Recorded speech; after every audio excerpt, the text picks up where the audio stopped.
దేవునికి కాకుండా మనుష్యులకు, మనుష్యుల చేత కల్పించబడినటువంటి వనరులకు, అంటే డబ్బు కావచ్చు, కులం కావచ్చు, మతం కావచ్చు, మనిషే స్వయంగా కావచ్చు, జంతువులు కావచ్చు, చెట్లు కావచ్చు, ఇలా సృష్టిలో ఉన్న అనేకమైన వాటికి అవి మనకు చేసే మేలును బట్టి వాటికి దేవతా స్వరూపాన్ని ఆపాదించి మనము కూడా మనుష్యత్వాన్ని కోల్పోయే విధంగా దేవుని నుంచి దూరమయ్యాం అన్న విషయాన్ని చూశాం.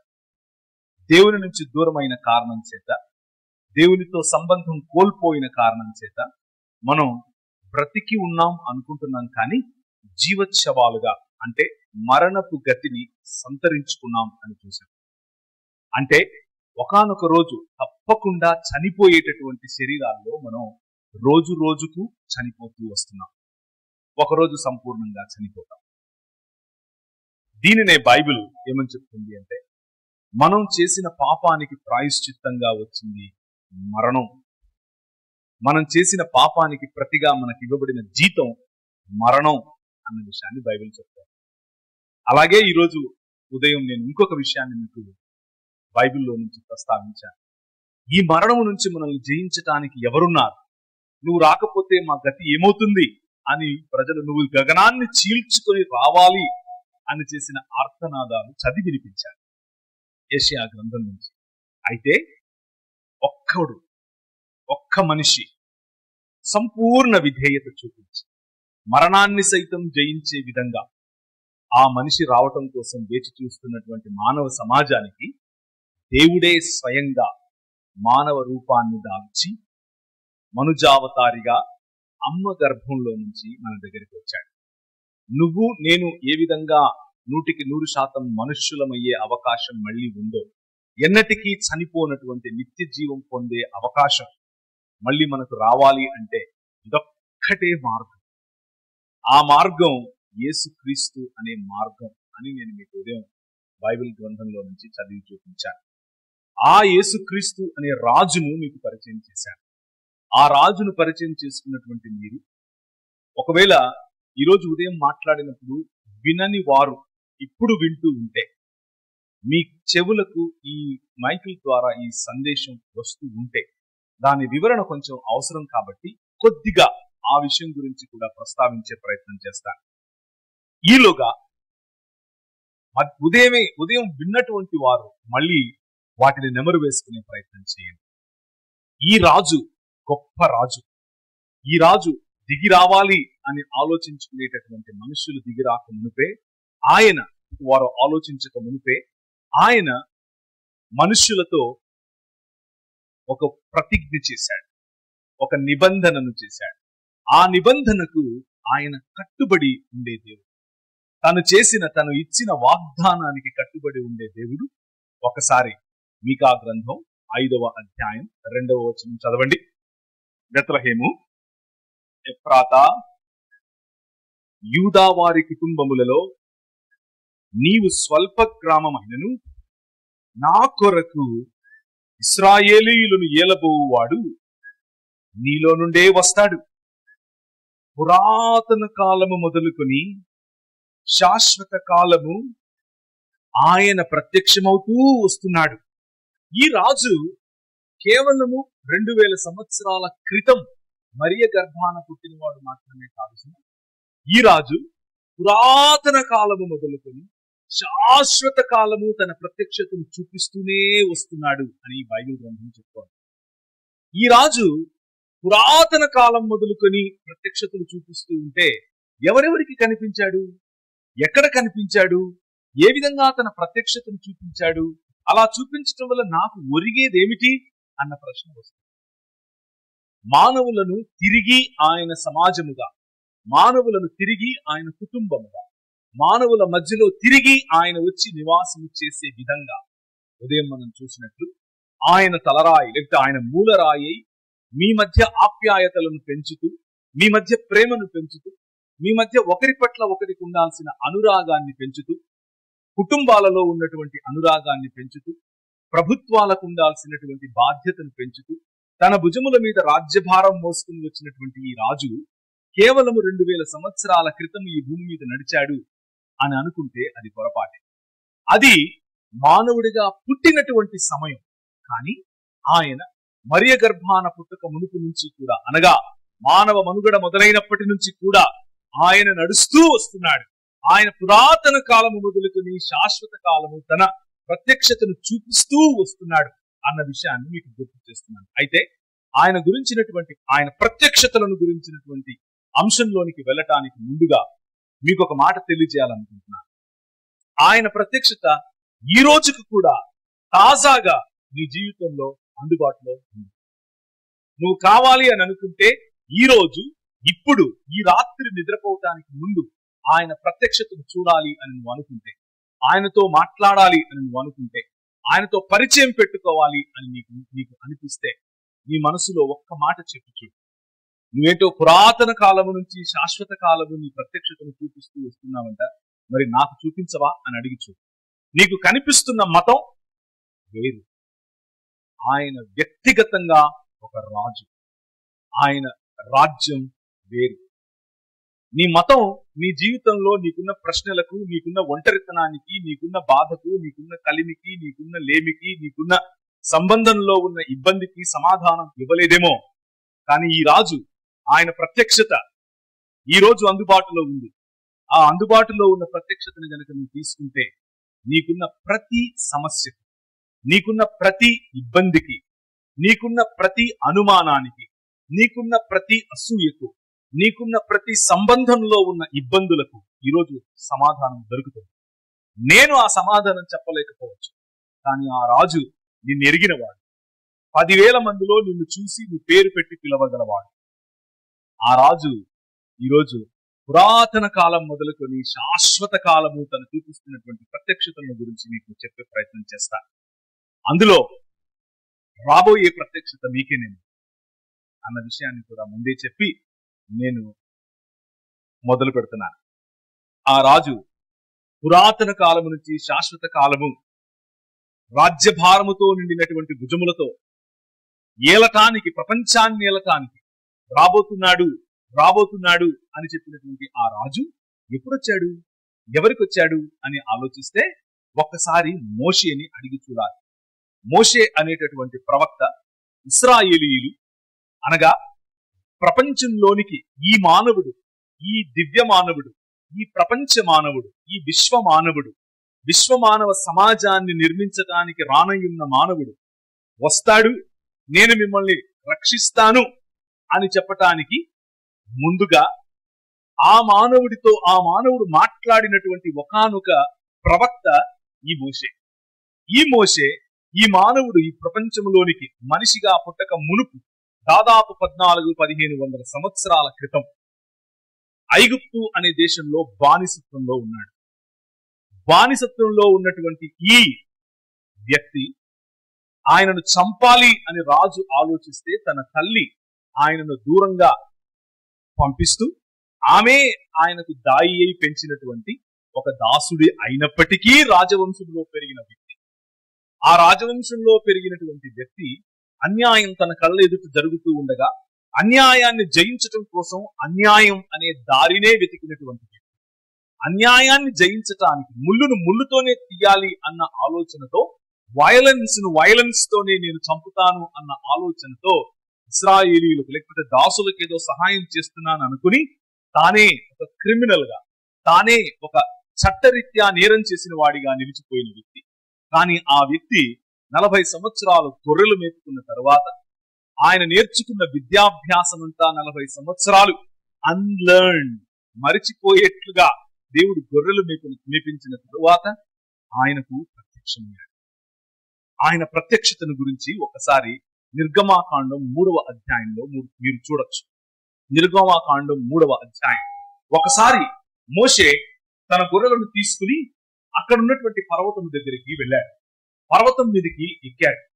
పర్వతం మీద లేకపోతే చిన్న కొండ, ఆ కొండ మీద గొర్రెలను లేకపోతే మేకలను మేపుతూ ఉండగా అక్కడ ఒక పొద కనిపించింది. ఆ పొద అగ్ని జ్వాలల మధ్య ఉన్నట్లుగా కనిపించింది. ఆ పొద మండుతోంది, కానీ కాలిపోవటం లేదు. ఏంటి ఈ వింత అని ఆలోచించాడు. ఆ వింతను చూడాలి అని ఆశపడ్డాడు. ఆ వింత చూడాలి అని దగ్గరికి వెళుతూ ఉండగా ఆ పొద నడిమి నుండి ఎవరో మాట్లాడారు. పొదనడిమి నుండి మాట్లాడిన వ్యక్తి అంటున్నాడు, నువ్వు నిలబడినటువంటి స్థలము పరిశుద్ధమైనటువంటి స్థలం అని చెబుతూ ఆయన మాట్లాడుతున్నాడు. ఈయన అడిగాడు, ఇంతకు నువ్వెవరు అని అడిగాడు. అని అడిగితే ఆయనకు ఆ ప్రత్యక్షత, పొదలో నుంచి మాట్లాడుతున్నటువంటి దూత ఏమని మాట్లాడుతున్నాడు అనంటే, దూత అని రాయబడి ఉంది అక్కడ. ఏమని మాట్లాడుతున్నాడు అనంటే, ఉన్నవాడను అని చెప్పుకుని నేను యెహోవాను అని చెప్పాడు. ఈ ప్రత్యక్షత, అయ్యో మోషే నీకు ఈ ప్రత్యక్షత వచ్చిందా అని అడిగితే, అవునండి వచ్చింది అని చెప్తాడు. ఈ మోషే ఇంకెవరో కాదు, బైబిల్లో ఉన్నటువంటి మొదటి 5 పుస్తకాలు రాసినటువంటి ప్రవక్త, రచయిత, ఆర్కిటెక్ట్, ఫిలాసఫర్, పొలిటీషియన్, రాజ్య నిర్మాణకుడు, ఇలా చెప్పుకుంటూ పోతే చాలా మాటలు ఆయన గురించి చెప్పచ్చు. ఆయనకు కలిగిన ప్రత్యక్షతను గురించి మాట్లాడినప్పుడు కేవలం నాకే కాదు, పరిశుద్ధాత్మ ద్వారా ప్రేరేపింపబడి నేను రాస్తున్నటువంటి ఈ మొదటి 5 పుస్తకాలలో, బైబిల్లో ఉన్న 5 పుస్తకాలలో ఇంకా అనేకులకు ఆయన ప్రత్యక్షత కనిపించింది, మీకు తెలుసా అని మనకు చెప్తాడు. ఎప్పుడు ఎవరికి కనిపించింది? మీకా గ్రంథం 5:2 ఏమనుంది? పురాతన కాలము మొదలుకొని శాశ్వత కాలము ఈ మనిషి, ఈ వ్యక్తి, ఈ రాజు, ఈ ఏలేవాడు, ఈ ఏలిక తన ప్రత్యక్షతను చూపిస్తూ వస్తున్నాడు అంటే మనం మోషేని అడిగాం. మోషే చెప్తున్నాడు, అవును నాకు కనిపించాడు. నేను గొర్రెలు మేపుతూ ఉంటే పొద కాలుతోంది, పొద మండుతోంది, కానీ భస్మం అవటం లేదు. అలాంటి అగ్నిజ్వాలల నడుమ తనను తాను ప్రత్యక్షపరుచుకున్నటువంటి యెహోవా నాకు కనిపించాడు అని చెప్తాడు. ఆ తరువాత మరి ఆయన రాసిన పుస్తకాలలో ఇంకెవరికైనా కనిపించాడా అని ఆలోచిస్తే, నేను ఎందుకు ఈ మాటలు చెప్తున్నానో ముందే చెప్పాను. ఈ రోజు, ఈ రాత్రి ఈ రాజుతో పరిచయం, ఈ రాజు ప్రత్యక్షత నీకు అందుబాటులో ఉంది అని చెప్పడం కోసం ఈ మాట. మానవ మనుగడ మొదలైన తరువాత మానవుడు భయంకరమైనటువంటి పాపంలో పడిపోయారు. 5వ అధ్యాయం ఆదికాండములో మానవుని ఆలోచనలోని ఊహ అంతా కూడా కేవలము చెడ్డది అని చెప్పే స్థితిలోనికి మానవులు వెళ్ళిపోయారు. మానవుల యొక్క ఆలోచన ఎంత దిగజారిపోయింది అనంటే జంతు సంభోగులుగా అయిపోయారు. స్త్రీ పురుషులు మానేసి పురుష సంయోగం, స్త్రీ సంయోగం అనేది జరగటం మొదలుపెట్టింది. మానవుల యొక్క పరిస్థితి ఎంత దిగజారిపోయింది అనంటే వావి వరుసలు మరిచిపోయారు. మానవుల యొక్క జీవన విధానం ఎలా అయిపోయింది అనంటే, ఒక తల్లి తన కుమారుని కోసుకుని తినేంత భయంకరమైనటువంటి స్థితిగతుల్లోనికి దిగజారిపోయిన సమయంలో దేవుడు వారిని చూసి ఆయన అన్నాడు, అయ్యో నేను ఈ మానవ సమాజాన్ని నిర్మించి తప్పేమైనా చేశానా అన్నట్టుగా ఆయన రిగ్రెట్ అయ్యాడు. ఆయన అలసిపోయాడు, ఆయన విసిగిపోయాడు. ఆయనకు తెలుసు మనల్ని ఈ పాప కూపములో నుండి, ఈ దిగజారుడు వ్యవస్థలో నుండి మనల్ని మనం బయటికి తీసుకొచ్చుకోలేము అని. అలా బయటకు తీసుకొచ్చుకోలేం అని తెలిసినటువంటి దేవుడు పురాతన కాలము మొదలుకొని శాశ్వత కాలము తానే ప్రత్యక్షతలు ఇవ్వటం మొదలుపెట్టాడు.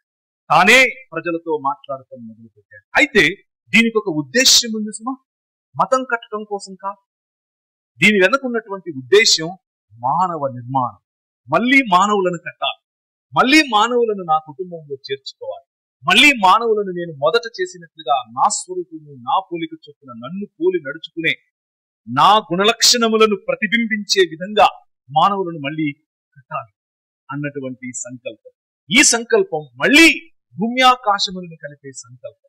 ఈ సంకల్పం మళ్ళీ ప్రపంచాన్ని తండ్రితో అనగా సృష్టికర్త అయినటువంటి దేవునితో సంధి చేసే సంకల్పం. ఆ సంకల్పం 2000 సంవత్సరాల క్రితం, మనం త్వరలోనే క్రిస్మస్ చేసుకుంటాం కదా, 2000 సంవత్సరాల క్రితం మరియ గర్భాన పుట్టిన కారణంగా జరిగింది అని అనుకుండేది. నో, పురాతన కాలం నుండి శాశ్వత కాలం ఈ ప్రత్యక్షత జరుగుతూనే వస్తుంది.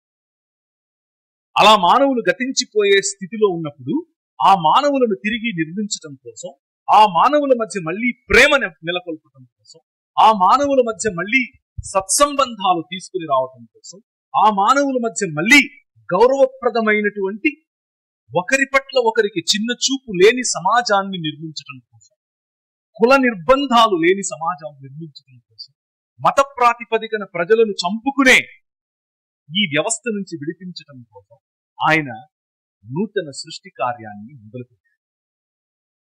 న్యూ క్రియేషన్, నూతన సృష్టి కార్యం.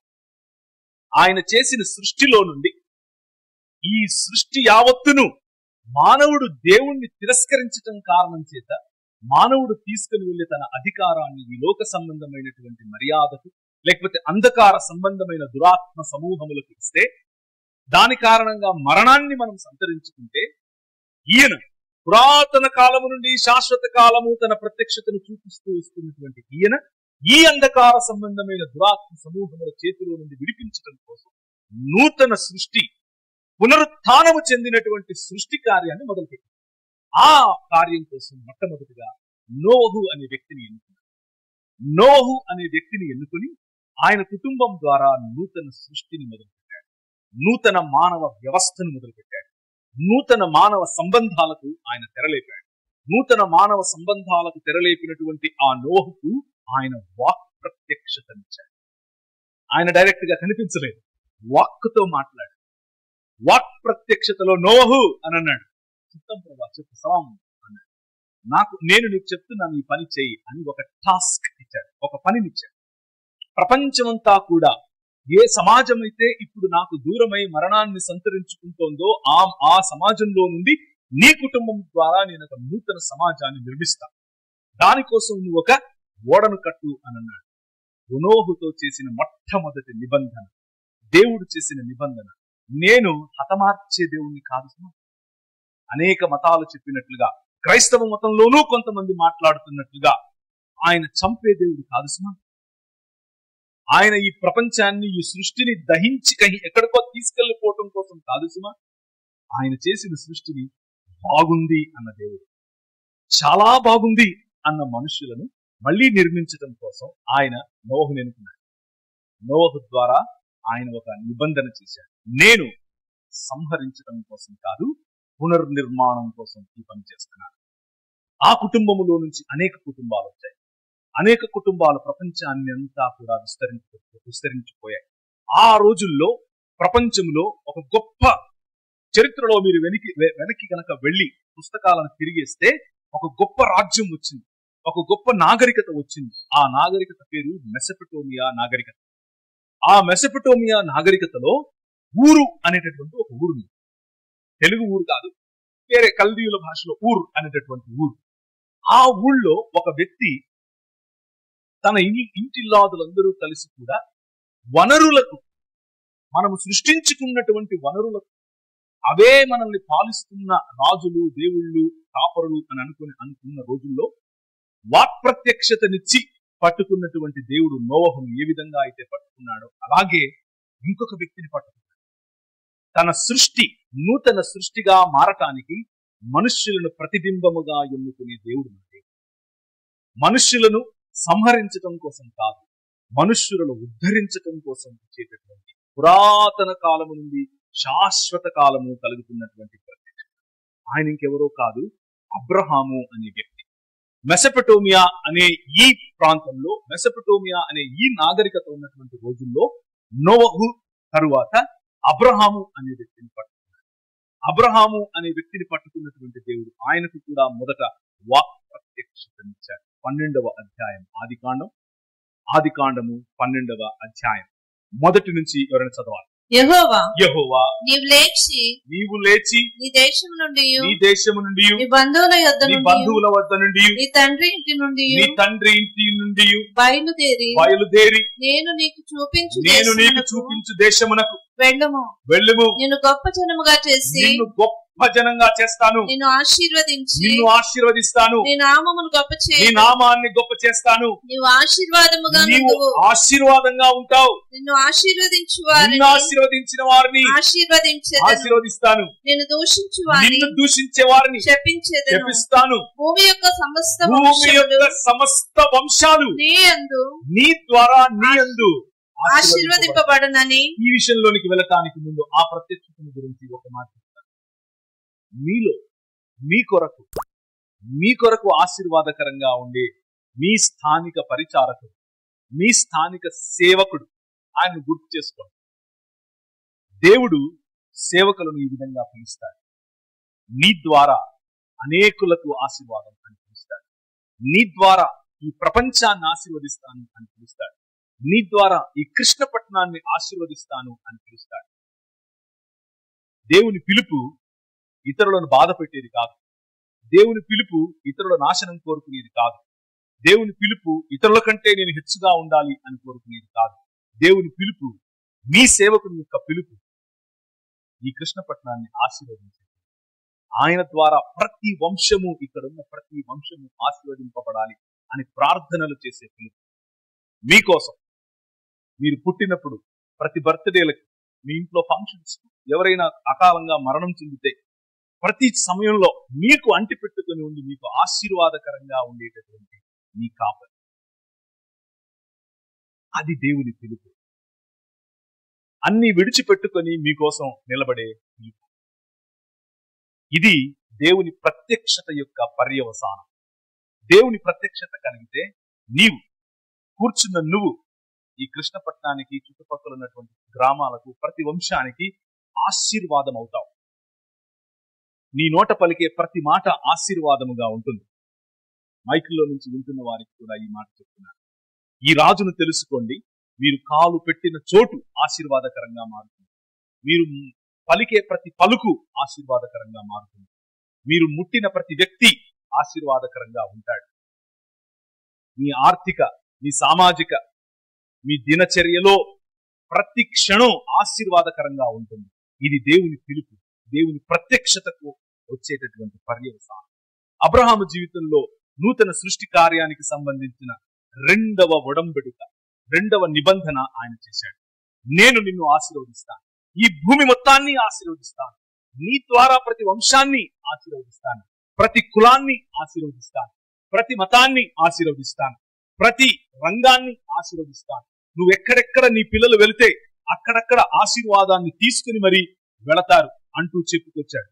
ఆ రెండవ నిబంధన యొక్క కొనసాగింపు అబ్రహాము జీవితంలో, తన భార్య జీవితంలో మనం చూస్తాం. అబ్రహాము భార్య హాగరు అనే వ్యక్తి, ఆ హాగర్ అనే వ్యక్తి గర్భవతి అయి ఉండగా తన సవతి, లేకపోతే తనకంటే ముందు అబ్రహాము ఎవరినైతే పెళ్లి చేసుకున్నాడో ఆవిడతో గొడవపడి ఇంట్లో నుంచి వెళ్ళిపోయినప్పుడు చూరు మార్గమునకు వెళ్ళేటటువంటి నీటి బుగ్గ దగ్గర ఆమె ఆకలితో, దాహంతో అలమటిస్తూ ఒక చోట అలా సొమ్మసిల్లిపోయే క్షణాల్లో ఆ బుగ్గ దగ్గర, ఆ నీటి బుగ్గ దగ్గర ఆయన మళ్ళీ దర్శనమిచ్చాడు. యెహోవా దూతగా ఆయన దర్శనమిచ్చాడు. యెహోవా దూతగా దర్శనమిచ్చినటువంటి పురాతన కాలము నుండి శాశ్వత కాలము తన ప్రత్యక్షతను ఇస్తున్నటువంటి వ్యక్తి హృదయాన్ని నేను మీకు ఈరోజు పరిచయం చేస్తున్నాను. ఆయన హృదయం ఏమిటి అని అంటే, నువ్వు ఒంటరిగా ఉన్నావా? నువ్వు నీ వాళ్లకు దూరంగా పారిపోవాలి అన్న ఆలోచనలో ఉన్నావా? నీకు ఊపిరాడట్లేదా ఇంట్లో? నీకున్న సంబంధంలో ఇప్పుడు నీ మనస్సు బాగా కచ్చగా ఉందా? 16వ అధ్యాయంలో ఈ విషయాన్ని చూస్తారు మీరు. ఆదికాండం 16వ అధ్యాయంలో సమయం ఉన్నప్పుడు చూడండి. 7వ వచనంలో ఆ నీటి బుగ్గ దగ్గర ఆయన యెహోవా దూత కనిపించినట్టుగా మనకు కనిపిస్తుంది. తర్వాత చదవాల్సిన అవసరం సమయం లేదు కాబట్టి.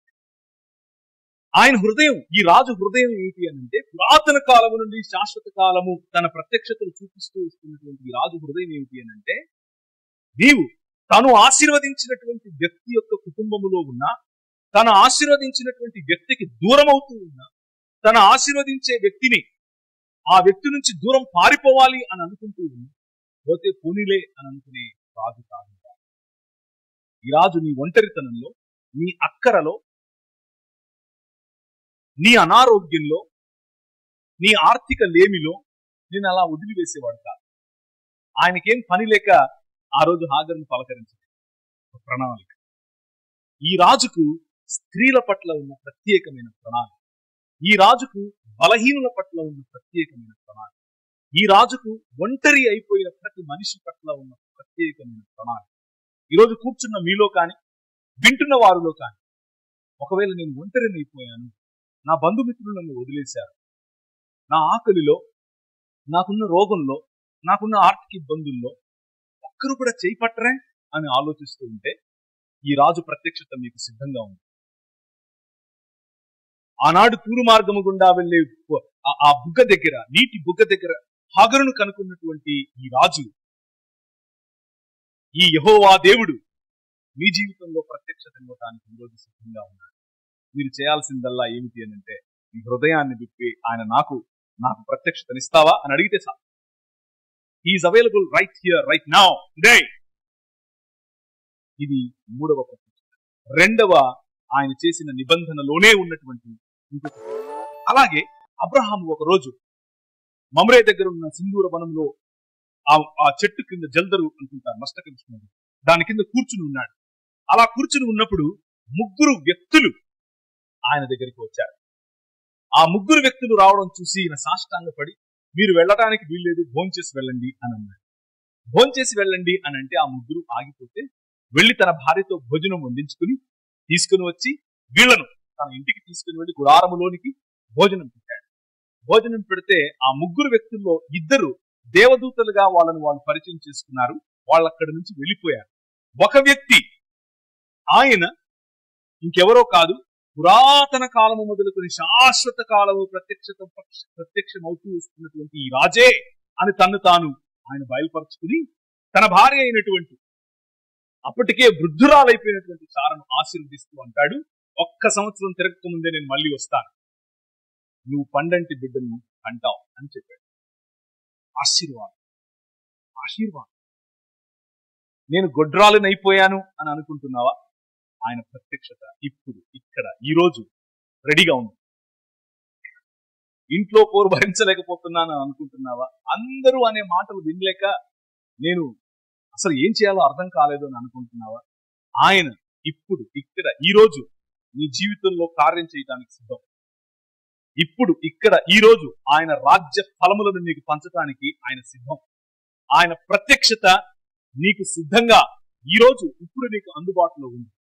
సారా జీవితంలో ఆయన అంటాడు, నేను మళ్ళీ 1 సంవత్సరం తర్వాత వస్తాను, నువ్వు వృద్ధురాలి అయిపోయావు కరెక్టే, కానీ నీ గర్భాన్ని నేను తెరుస్తాను, నీ ద్వారా నేను ఒక కుమారుణ్ణి నీకు ఇస్తాను.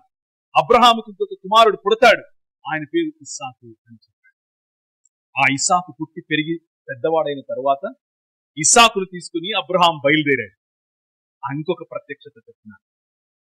అబ్రహాము బయలుదేరి ఆ కొండ మీదకి వెళ్ళి కొండ మీద ఇస్సాకును నాకు బలి ఇవ్వు అని చెప్పినట్లుగా విన్నటువంటి ఈ అబ్రహాము, దేవుడు నన్ను నా కుమారుణ్ణే బలి ఇవ్వమంటున్నాడు అని చెప్పి తీసుకుని వెళ్ళి. కానీ బైబిల్ ఏం చెప్తుంది అని అంటే, మన దేవుడు లేకపోతే ఈ దేవుడు, ఈ రాజు యొక్క హృదయం బలులు అడిగే హృదయం కాదు సుమా, మనుషులను చంపమని అడిగే హృదయం కాదు సుమా, నా కోసం రక్తాన్ని చిందించు అని చెప్పే హృదయం కాదు సుమా.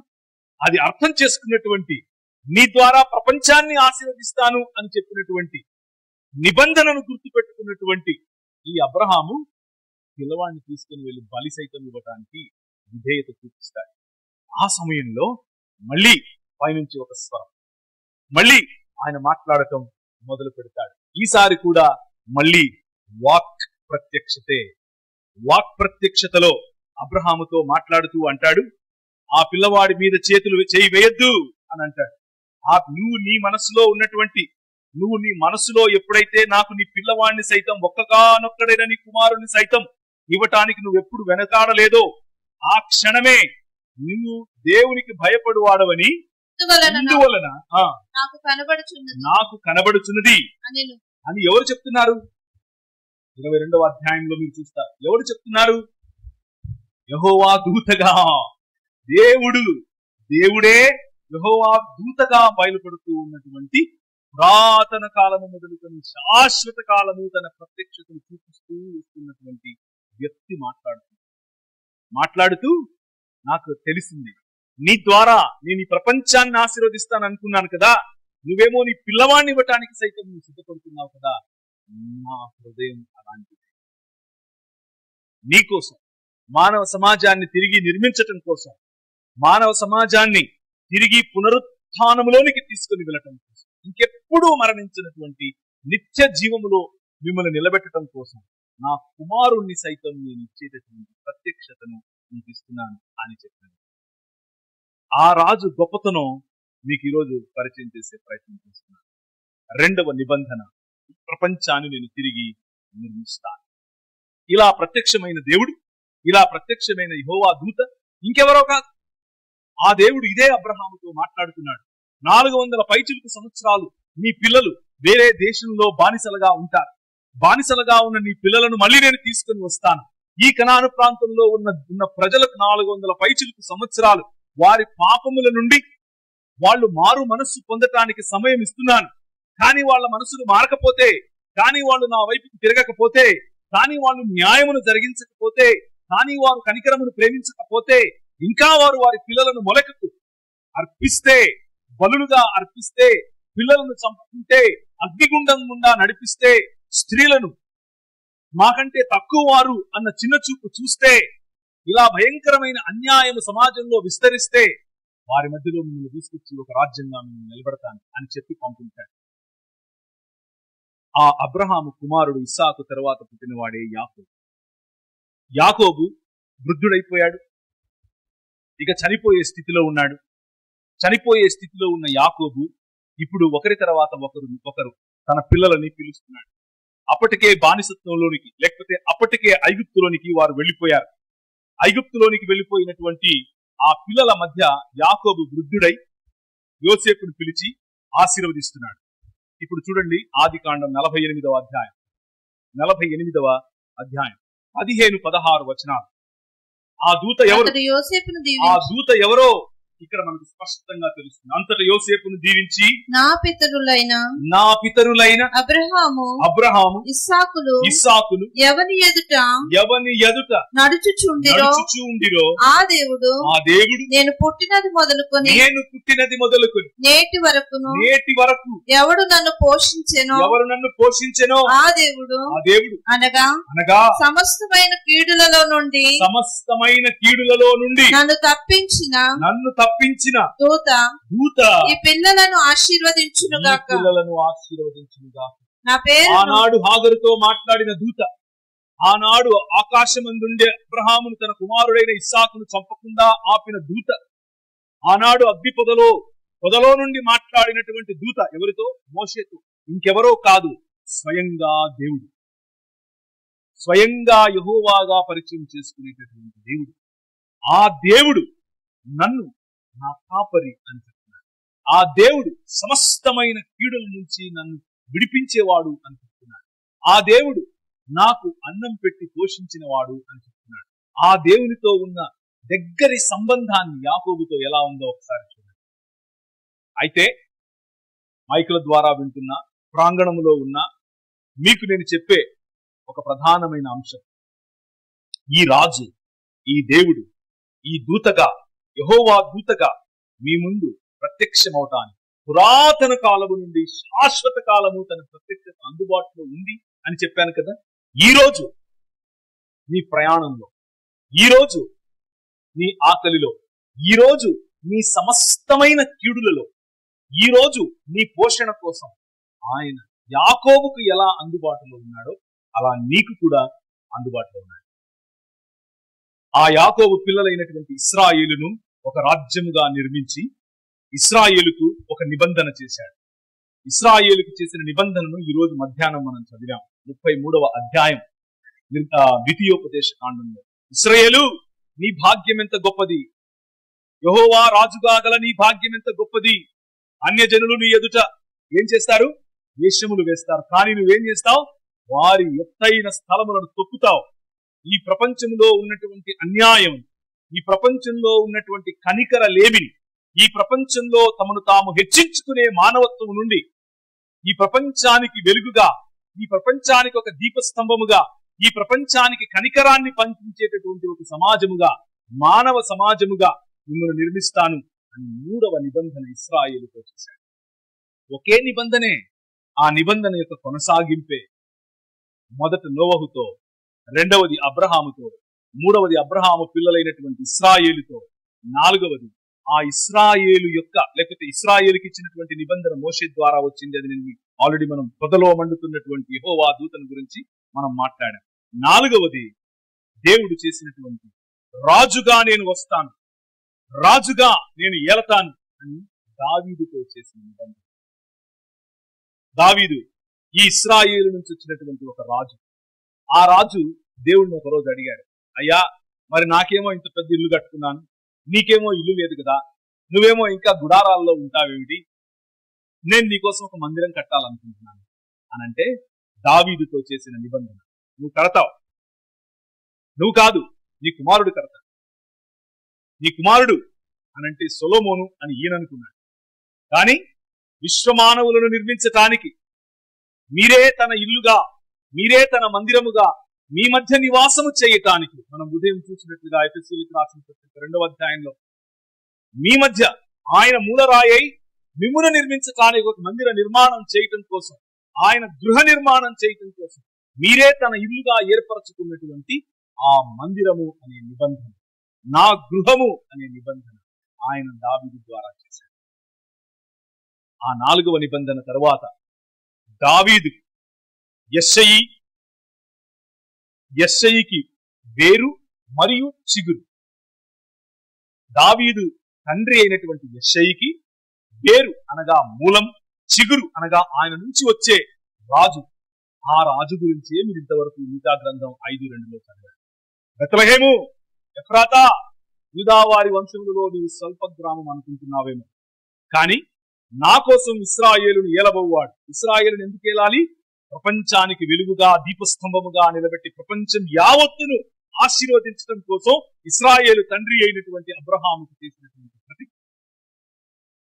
ప్రతి ప్రతిజ్ఞను నెరవేర్చటానికి ఒక్క రాజు రావాలి. మనుషులను మళ్ళీ మనుషత్వం వైపుకు నడిపించటానికి ఒక్క రాజు రావాలి.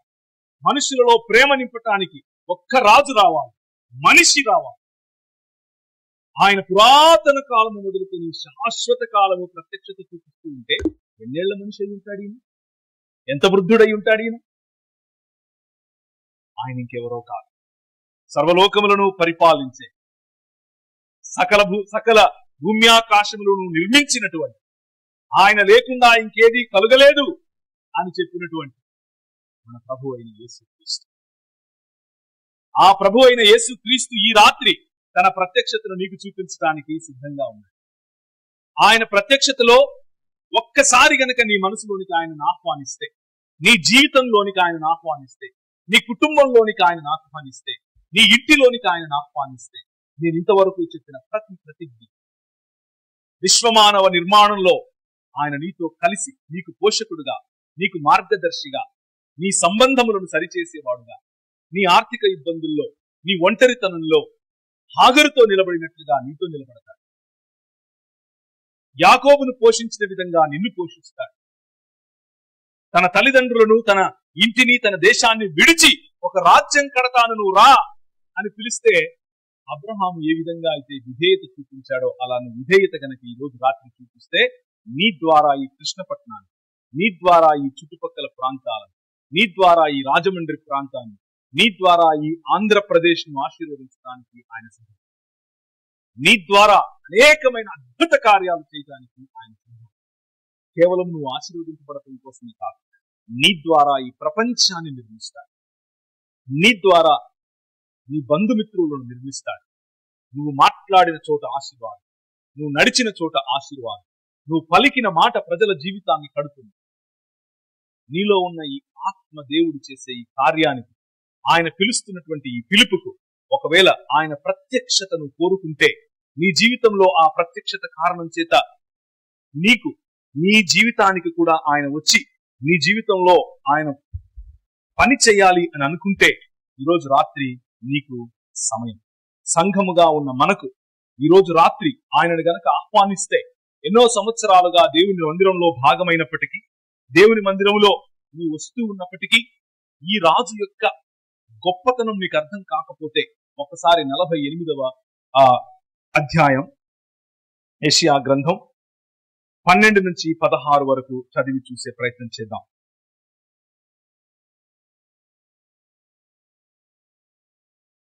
ఈ రాజు పురాతన కాలము నుంచి శాశ్వత కాలము తన ప్రత్యక్షతను చూపిస్తూ వస్తున్నటువంటి ఈ రాజు ఏమని పలుకుతున్నాడో వినండి. యాకోబు, నేను పిలిచిన ఇశ్రాయేలు, నాకు చెవి యొక్క వినుము. నేనే ఆయనను, నేను మొదటి వాడను, నేనే మొదటి వాణ్ణి, కడపటి వాడను. నా హస్తము భూమికి పునాదులు వేసింది, నా కుడి చెయ్యి ఆకాశ వైశాల్యములను వ్యాపింప చేసింది. నేను వాటిని పిలువగా ఒకటి తప్పకుండా అవన్నీ నిలుస్తాయి. నేనే ఆజ్ఞ ఇచ్చిన వాడను, నేనే అతన్ని పిలిచాను, నేనే అతన్ని రప్పించాను, అతని మార్గము తేజరిల్లుతుంది. నా యొద్దకు రండి, మాట ఆలకించండి. ఆది నుండి నేను రహస్యంగా మాట్లాడలేదే. ఆది అన్న సమయం పుట్టినది మొదలుకొని నేను అక్కడ ఉన్నవాడు. ఇప్పుడు ప్రభువు యెహోవాయు ఆయన ఆత్మయు నన్ను పంపెను. ఎవరు మాట్లాడుతున్నారో తెలుసా? పురాతన కాలము మొదలుకొని శాశ్వత కాలము తన ప్రత్యక్షతను చూపిస్తూ వస్తూ ఉన్నటువంటి యెహోవా దూతగా మనకు పరిచయం ఇంతవరకు అయినటువంటి మన ప్రభు అయిన యేసు క్రీస్తుని ఆయన తండ్రియు మరియు ఆత్మయు పంపుతున్నట్లుగా మనకు దేవుని వాక్యం చెబుతారు. ఆది నుండి రహస్యంగా ఆయన మాట్లాడారు. ఆయన ప్రత్యక్షత కనిపిస్తూనే ఉంది. ఆయన ప్రత్యక్షత మనుషులు ఎదుటికి వస్తూనే ఉంది. ఆయనను ఎందరైతే స్వీకరించారు, ఆయనను ఎందరైతే కౌగిలించుకున్నారు, ఎందరైతే కుమారుణ్ణి ముద్దు పెట్టుకున్నారు, వారందరి జీవితాలు మారిపోయాయి. నా జీవితము మారి, నా జీవితము రూపాంతరం చెంది, మీ జీవితం రూపాంతరం చెందుతుంది. సంఘంలో భాగంగా ఉన్నారు, కానీ ఈ రాజుతో పరిచయం లేకపోతే, ఇంకా ఈ రాజుకు సంబంధించినటువంటి గుణలక్షణాలు మీకు అర్థం అవ్వకపోతే, ఈ రోజు నుంచి ఒక కమిట్మెంట్ తీసుకోండి. ఈ రాజును గురించిన క్షుణ్ణమైన అధ్యయనం నేను చేస్తాను. నన్ను ఎలా ఆయన ఈ లోకానికి వెలుగుగా చేస్తాడు, నన్ను ఎలా ఆయన ఈ భూమికి ఉప్పుగా సారమిచ్చేదిగా చేస్తాడు, నేను ఏ విధంగా ఆశీర్వాదంగా మారతాను, నేను ఏ విధంగా సంఘానికి ఆశీర్వాదం అవుతాను, నేను ఏ విధంగా ఈ సమాజానికి ఆశీర్వాదం అవుతాను, నేను ఏ విధంగా ఈ కృష్ణపట్నం గ్రామానికి ఆశీర్వాదం అవుతాను అన్న ప్రశ్నతో ఈరోజు ఇక్కడి నుంచి వెళ్ళండి. ఆయన ప్రత్యక్షత కలిగిన ఎవరు మతంతో ఆగిపోయి, ఆయన ప్రత్యక్షత కలిగిన ఎవరు సేవకుల పట్ల, సేవకులు చేసే సేవ పట్ల నిర్లక్ష్య ధోరణి కలిగి ఉండరు. ఆయన ప్రత్యక్షత కలిగిన వారు మానవ సమాజం పట్ల, మనుషుల మధ్య బంధాల కోసం, గ్రామ అభివృద్ధి కోసం, ప్రజల అభివృద్ధి కోసం, ప్రజల బాగు కోసం ఎప్పుడు ఆయన ప్రత్యక్షత కోసం ఎదురు చూస్తూ, ఆయన చెప్పిన మాటలను ప్రజలకు చేరవేస్తూ, ఆయన వచ్చి నివాసయోగ్యమైన స్థలముగా మిమ్మల్ని మార్చినప్పుడు అందులో మా మామ ఉండాలి, మా అత్త ఉండాలి, మా బాబాయ్ ఉండాలి, మా గ్రామస్తులందరూ ఉండాలి అన్న పెద్ద కల కంటారు. ఆ దర్శనాన్ని తీసుకునే సంఘం ఈరోజు వార్షికోత్సవం జరుపుకుంటారు. ఆ దర్శనం కలిగి ఉన్నటువంటి వారే సంఘం అవుతారు. ఆ దర్శనం గనక కలిగి లేకపోతే మనము ఒక సమాజంలో ఏదో ఒకటి అలా బ్రతికిపోతాం. ఆ ప్రత్యక్షత, ఈ రాజు ప్రత్యక్షత, తండ్రి మరియు ఆయన ఆత్మ పంపినటువంటి రాజు యొక్క ప్రత్యక్షత మీ జీవితంలో కలగాలి అని నేను ఆశపడుతున్నాను. కూర్చున్నవారు, అలాగే మైకుల ద్వారా వింటున్నవారు, ఈ రాజుతో సంబంధం, ఈ రాజుతో పరిచయం ఏర్పరచుకుంటే ఆ రాజు తన నివాసమును విడిచి మన మధ్యకు రావటానికి వస్తాను వస్తాను వస్తాను అని చెప్పాడు. ఉదయం చూసాం కదా, జకరియా గ్రంథం 2వ అధ్యాయంలో తన సింహాసనమును విడిచి మన మధ్యకు వచ్చినట్టుగా మనం చూస్తాం. సువార్తలలో ఆయన పేరు యేసు అని ఎందుకుంటుంది అని అంటే, ఆయన తన ప్రజలను తానే రక్షిస్తాడు, ఆయన తన ప్రజలను తానే విమోచిస్తాడు. ఆయన పేరు ఇమ్మానుయేల్ అని ఉంటుంది. ఎందుకు? దేవుడు మన మధ్య, లేకపోతే మనకు తోడుగా ఉంటాడు. క్రైస్తవం చెప్పే ఏకైక సత్యం, దీన్ని మించిన సత్యం ఇంకొకటి లేదు. ఆయన వచ్చి నీకు తోడుగా ఉండటమే క్రైస్తవం. ఆయన వచ్చి ఈ 66 పుస్తకాలు ఉన్నటువంటి బైబిల్ యొక్క వెలుగులో సమాజాలను ఎలా వృద్ధి చేశాడు, సమాజాలను ఎలా కట్టాడు, ప్రేమను ఎలా నింపాడు. ఆయన మరణ పునరుత్థానాల తర్వాత 60 సంవత్సరాలకు ఒక ప్లేగ్ వచ్చింది, కరోనా లాంటిది. వందలకు వందలు గుట్టలు గుట్టలుగా పడి చనిపోతున్నారు. అందరూ వాళ్ళ ఇల్లు విడిచి, రాజులు సైతం కోటలు విడిచి దూరంగా అరణ్యాలకు పారిపోయే సమయంలో క్రైస్తవ సమాజం నిలబడింది. క్రైస్తవ సమాజం అలా రోగంలో ఉన్న వారిని ఇంటికి తీసుకెళ్ళి వాళ్ళ కట్లు కట్టింది. వాళ్ళ వాంతులు, వాళ్ళ విరోచనాలు, వాళ్ళ జ్వరం, వాళ్ళ శరీరానికి సేవలు పరిచర్యలు చేసింది. అలా సేవలు పరిచర్యలు చేసినటువంటి సమాజం, దాని కారణంగా కొంతమంది చనిపోయారు కూడా క్రైస్తవంలో ఉన్నవారు.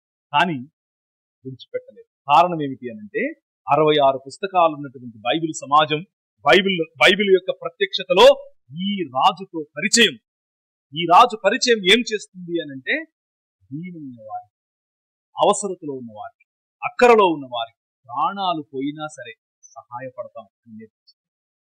ఇది కృష్ణపట్నానికి అవసరం, మీ ఊరికి అవసరం, మీ ఊరిలో ఉన్న సమాజంలో ఉన్న అనేకులకు మీ సహాయం అవసరం. ఆ తర్వాత 80లో ఇంకొకటి వచ్చింది, ఆ తర్వాత 300లో వచ్చింది. అలా చెప్పుకుంటూ పోతే చాలా సార్లు మన దేశంలో ఇదే రాజమండ్రి ప్రాంతంలో ఒక్కసారి బ్యారేజ్కి ముందున్న సమయంలో వర్షం పడితే, గోదావరి పొంగితే ఇక్కడున్న పల్లెలు గ్రామాలు తుడిచిపెట్టుకుపోయాయి. అలా నీరంతా వెళ్ళిపోయిన తర్వాత పండటానికి ఏమీ లేక ఆకలి దప్పింది. అటువంటి పరిస్థితుల్లో ఏదో ఒక బ్రిటిష్ రాజ్యంలో ఒక సామాన్యమైన జనరల్ గా ఉన్న వ్యక్తి గుర్రం వేసుకుని ఈ 66 పుస్తకాలు ఉన్నటువంటి బైబిల్ యొక్క వెలుగు, ఈ రాజుతో పరిచయం, నువ్వు ఎలా ఖాళీగా ఉంటావు, ఈ ప్రజల దుఃఖాన్ని చూస్తూ నువ్వు ఎలా ఖాళీగా ఉంటావు అని ఆయన వేసిన ప్రశ్నకు స్పందనగా పైన కలకత్తా మొదలుకొని కింద చెన్నై వరకు ఆయన గుర్రం మీద ప్రయాణం చేస్తాడు. ఇటు కృష్ణ, ఇటు గోదావరి, అటు తుంగభద్ర, అటు కేసీ కెనాల్, వీటన్నిటి యొక్క డిజైన్ చేస్తారు. భారతదేశాన్ని అన్నపూర్ణగా మార్చడానికి ఒక్క వ్యక్తి ఈ రాజును కలిసిన తర్వాత, ఈ రాజుతో పరిచయం ఏర్పడితే, 66 పుస్తకాలున్న బైబిల్ యొక్క ప్రకాశం మీ జీవితంలో పడితే, ఆయన సర్ ఆర్థర్ థామస్ కాటన్ గారు ఒక బ్యారేజీ కట్టాడు. ఇన్నేళ్లగా ఉన్నటువంటి వీరు, ఇన్నేళ్లగా ఉన్నటువంటి మనం చేయలేనిది ఒక్క క్రైస్తవ సమాజం, మనుషులను ప్రేమించే సమాజం, మనుషుల మధ్య మంచి జరగాలి అనే ఆశించే సమాజం. దాని ద్వారా ఈరోజు భారతదేశంలో ఉన్నటువంటి అతి సారవంతమైన భూముల్లో ఈ తూర్పు గోదావరి, పశ్చిమ గోదావరి జిల్లాల భూమి సారవంతమైనదిగా మారింది. కారణం ఒక్క మనిషి యొక్క విధేయత. అలా క్రైస్తవ సమాజం, ఈ రాజు నెరిగినటువంటి క్రైస్తవ సమాజం ఈ రాజు యొక్క రాజ్యాన్ని ఈ దేశంలో విస్తరింపజేస్తూ ఉంది. బానిసత్వ విముక్తి ఈ భారతదేశంలో క్రైస్తవ సమాజం తీసుకొచ్చినటువంటి విప్లవం. అందరికీ చదువు భారతదేశంలో క్రైస్తవ సమాజం తీసుకొచ్చినటువంటి విప్లవం. జోగిని వ్యవస్థను మనం అడ్డుకోవాలి, భారతదేశంలో జరిగినటువంటి క్రైస్తవ సమాజం తీసుకొచ్చినటువంటి విప్లవం. అలాగే అందరికీ ఇంగ్లీష్ ఎడ్యుకేషన్ మనం తీసుకొచ్చినటువంటి విప్లవం. అందరికీ సమానమైనటువంటి హక్కులు మనం తీసుకొచ్చినటువంటి విప్లవం. అందరికీ సమానమైన న్యాయం, సమన్యాయం క్రైస్తవ సమాజం తీసుకొచ్చినటువంటి విప్లవం. ఇలా చెప్పుకుంటూ పోతే భారతదేశ నిర్మాణాన్ని మళ్ళీ ఆ ప్రత్యక్షత దగ్గరికి వెళ్ళండి. ఒక నూతన సృష్టి కార్యం నేను చేస్తున్నానని చెప్పాడే, ఆ ప్రత్యక్షత దగ్గరికి వెళ్ళండి. నీ ద్వారా, నీ పిల్లల ద్వారా నేను ఈ ప్రపంచాన్ని ఆశీర్వదిస్తాను. ఆ ఆశీర్వాదం అక్కడెక్కడో మెసపటోమియాలో ఆగిపోలేదు, మన దేశానికి మీ ఊరికి వచ్చింది. మన చుట్టుపక్కల ప్రాంతాలను సుభిక్షంగా మార్చింది.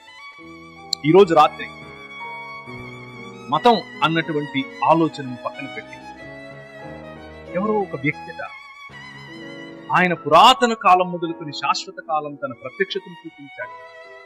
ఆయన రాజట, ఆయన కాపరియట, ఆయన ఒంటరితనంలో తోడుగా ఉంటాడు, ఆయన దరిద్రంలో మనల్ని దరిద్రం నుంచి పైకి లేపుతాడట, ఆయన సుభిక్షతనిస్తాడు, ఆయన సమానత్వం గురించి చెప్తాడట, ఆయనకు స్త్రీలన్నా, బలహీనులన్నా, పిల్లలన్నా చాలా ఇష్టమట. ఆయన మార్గంలో ఒకసారి చూద్దాం ఎలా ఉంటుందో అని గనుక మీరు నిర్ణయించుకుంటే, మీ ద్వారా, మన ద్వారా ఈ ప్రాంతాన్ని, ఈ దేశాన్ని నిర్మించడానికి ఆయన సిద్ధంగా ఉన్నాడు.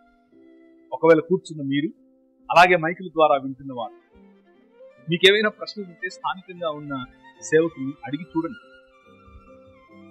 లేదు, నా అనుమానాలు, నాకున్న అపోహలు, నాకున్న ప్రశ్నలు పక్కన పెట్టి ఈ రాజుతో నాకు పరిచయం కావాలి అని అనుకుంటే మీకెవరూ అక్కర్లేదు.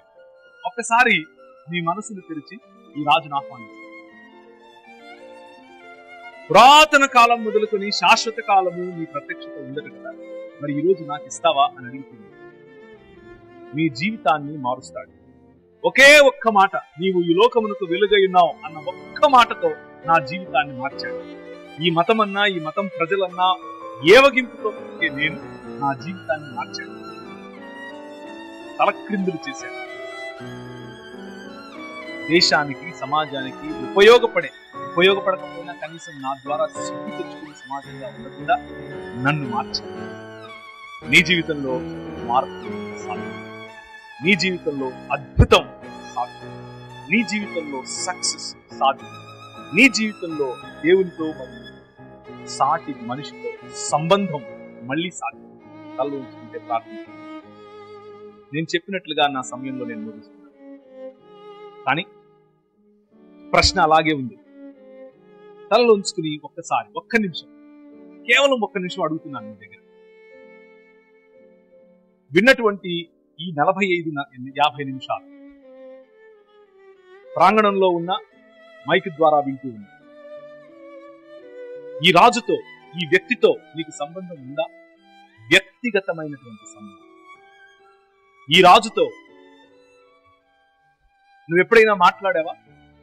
నువ్వెప్పుడైనా చేయి కలిపి చూసావా?